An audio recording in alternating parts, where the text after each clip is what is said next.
maanta ra'iisul wasaaruhu magacaabay golihiisa wasiirada waxaan idin leeyahay hambalyo ballantii anigu aan qaaday maalintii calaamisaarka waan ummadda Soomaaliyeed meel kasta ay joogaan kala hadlayay shacabka Soomaaliyeed waxaan u sheegay inaan magacaabi doono ra'iisul wasaare tayo leh oo ku shaqeeya barnaamijkii aan hore u sheegay oo ahaa in dawladdan ay noqoto dawlad aan musuqmaasuq lahayn aan khilaafaad lahayn shaqo hufan oo hoos u degtana leh hawsha maanta noo taalla waxaan isleeyahay waan aaminsanahay dadka halkan ka muuqda oo aan qaarkood aqaano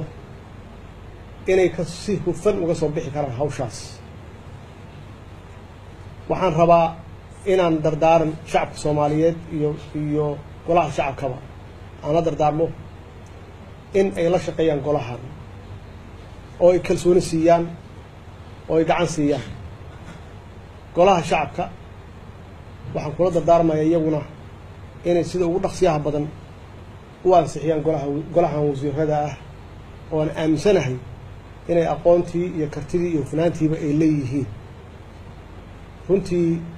ballantii aan qaaday oo ahayd in lagu soo dhisi doono 15 casho waxay dhaaftay